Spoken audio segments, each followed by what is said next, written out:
Selamat pagi buat anak-anak ibu yang ada di rumah. Hari ini kita akan kembali melaksanakan pembelajaran kita seperti biasa. Dan seperti biasa pula ibu akan awali dengan satu kalimat bijak.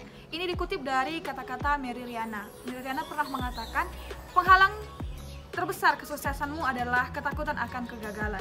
Dan ada pula yang mengatakan bahwa orang sukses bukanlah orang yang tidak pernah mengalami kegagalan, tapi orang sukses adalah orang yang berhasil bangkit dari kegagalan. 1000 kali kamu gagal, artinya 1001 kali kamu harus bangkit dan tunjukkan pada dunia kamu bisa. Nah, ini kata-kata yang sederhana, kata-kata yang simple dan mudah, tapi ini bisa kamu berlakukan dalam hidupmu dan kamu akan lihat keajaiban yang terjadi ketika kamu berhasil bangkit dari kegagalanmu. Maka pastikan kamu adalah orang yang sukses tersebut, yang berani bangkit dari kegagalannya. Tidak perlu berlama-lama lagi, mari langsung kita simak pembelajaran kita pada hari ini. Nah, materi kita pada hari ini adalah mengenai peradaban awal dunia. Arti peradaban dunia. Peradaban berasal dari bahasa Latin, yaitu civitas yang artinya kota. Dan dalam bahasa Inggris diistilahkan dengan civilization. Nah, peradaban awal atau kuno adalah sebutan untuk suatu tingkat kebudayaan yang sudah tinggi dari bangsa-bangsa yang ada di dunia pada masa sebelum Masehi. Nah, peradaban tertua dunia yaitu ada peradaban Sungai Nil di Mesir, kemudian peradaban Efrat dan Tigris di Irak, ada Gangga di India, dan Sungai Kuning di Cina. Hari ini yang kita bahas adalah mengenai peradaban Mesopotamia. Peradaban Mesopotamia. Peradaban Mesopotamia. Mesopotamia terdiri dari kata mesos dan potamos. Mesos artinya tengah, sedangkan potamos yang berarti sungai. Maka Mesopotamia adalah atau berarti suatu daerah yang terletak di tengah atau diapit oleh dua sungai. Nah, jadi Mesopotamia artinya berada di tengah atau diapit atau di antara sungai, di mana sungai yang mengapit nanti daerah Mesopotamia adalah Sungai Efrat dan Tigris. Dan perlu diketahui oleh anak kami sekalian, daerah Mesopotamia sekarang itu dikenal dengan daerah Irak atau negara Irak ya. Sekali lagi, Mesopotamia yang sekarang itu berubah nama menjadi daerah Republik Irak di wilayah Asia Barat Daya. Dan daerah Mesopotamia sering dijuluki dengan istilah daerah bulan sabit yang subur. Ya, sekali lagi, daerah Mesopotamia itu sering dijuluki sebagai daerah bulan sabit yang subur.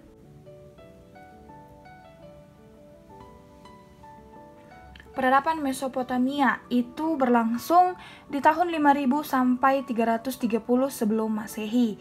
Nah, penghitungan tahun sebelum Masehi itu hitungannya mundur ya, dari tahun 5000 sampai 330 sebelum Masehi. Tapi tahun setelah Masehi penghitungannya maju. Jadi dibedakan ya. Nah, kemudian peradaban tertua di dunia nanti itu tadi yang kita bahas adalah daerah Mesopotamia yang dialiri oleh dua sungai, yaitu Sungai Efrat dan Tigris. Kemudian daerah Mesopotamia sekarang adalah daerah Republik Irak dan dia dijuluki sebagai daerah bulan sabit yang subur. Kemudian nanti ada 7 bangsa yang mendiami daerah Mesopotamia. Ada bangsa Sumeria, Akkaida, Guti, Elam, Amori, Asyur, Kaldea, Persia, dan Makedonia. Nah, peradaban Mesopotamia yang pertama kita bahas ada bangsa Sumeria. Nah, bangsa Sumeria nanti itu perkembangan kehidupannya lebih kurang mulai dari 5300 sampai 2300 sebelum Masehi. Ada 3 periode dalam sejarah bangsa Sumeria, yakni periode Ubaid, Uruk, dan Jemdet. Nah, Mangkuk Samara dari periode Ubaid tahun 4000 sebelum Masehi. Kemudian ada ditemukan tulisan Cuneiform yang dikenal pada awal periode Uruk. Kemudian ada patung laki-laki yang sedang berdoa dari periode Jemdet Sar. Ini adalah 3 bukti dan masing-masing berasal dari daerah periode Ubaid, Uruk, dan Jemdet.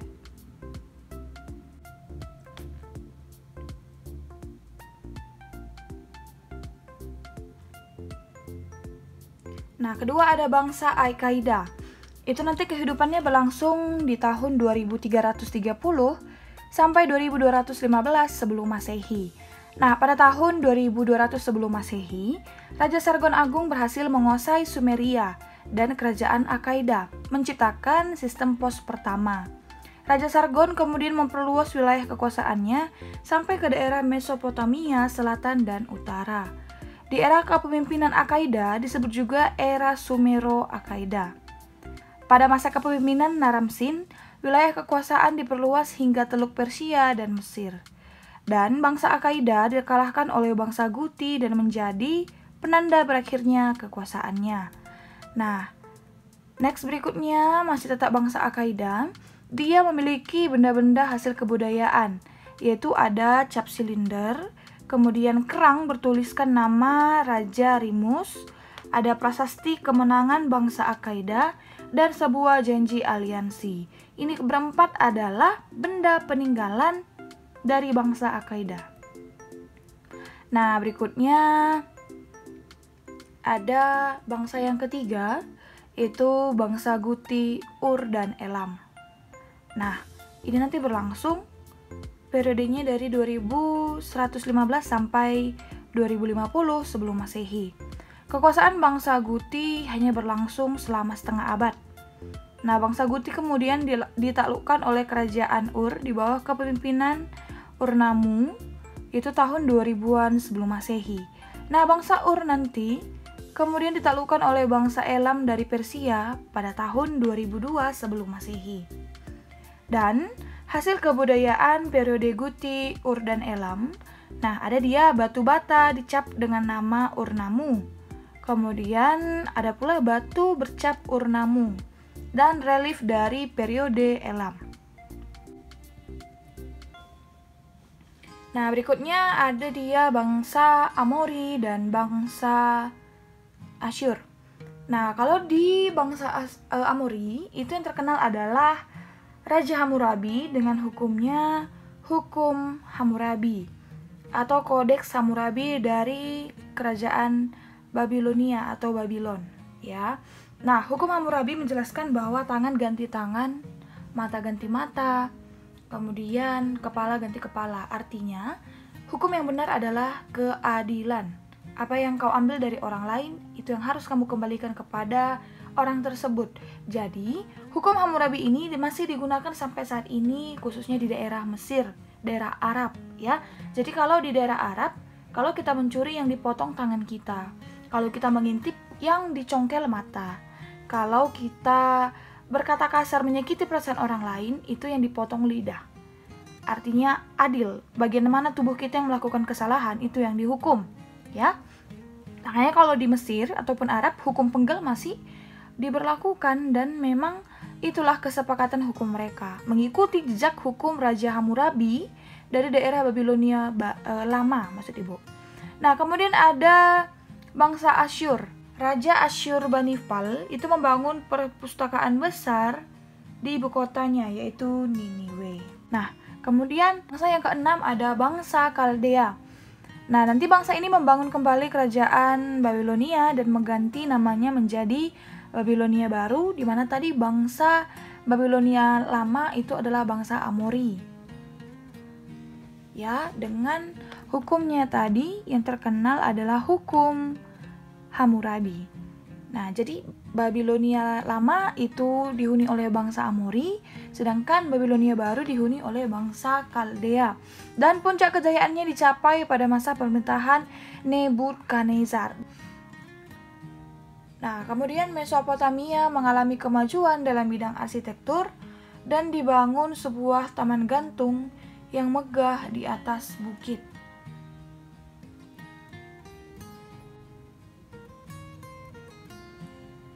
Nah, bangsa yang ketujuh adalah bangsa Persia dan Yunani.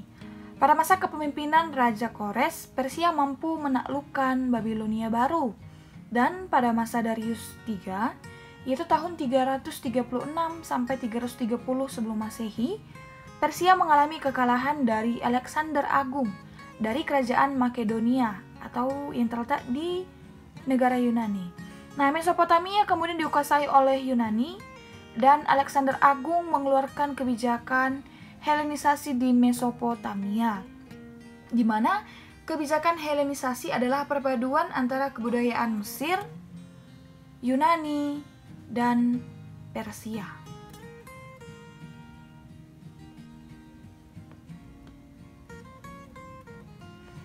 Nah, ada peradaban Mesopotamia tadi memiliki struktur masyarakat Mesopotamia, di mana struktur masyarakat ini maksud hampir mirip seperti kasta.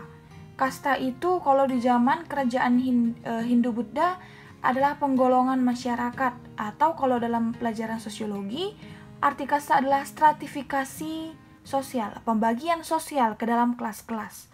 Nah, peradaban Mesopotamia juga memiliki struktur masyarakat. Struktur yang paling tinggi ada imam dan raja, kemudian pedagang, berikutnya ada petani, peternak, dan pemburu, dan kasta yang paling rendah atau struktur masyarakat yang paling bawah adalah budak.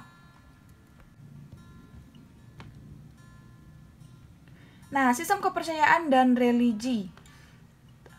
Di Mesopotamia memiliki 3 kepercayaan. Yang pertama ada toteisme, yaitu percaya kepada suatu objek, baik objeknya tumbuhan ataupun binatang. Dan toteisme ini digunakan juga orang-orang yang menganut ajaran agama Hindu. Mereka percaya bahwa setiap hewan itu adalah dewa mereka.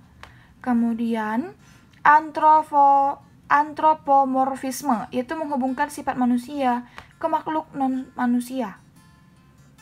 Bisa jadi ini mengkaitkan antara sifat manusia dengan benda, dengan tumbuhan, dengan hewan, dan juga dengan makhluk yang tidak kelihatan atau mistis.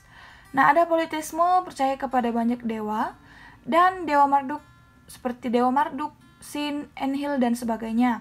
Dan bagi Mesopotamia, Dewa Marduk adalah dewa tertinggi.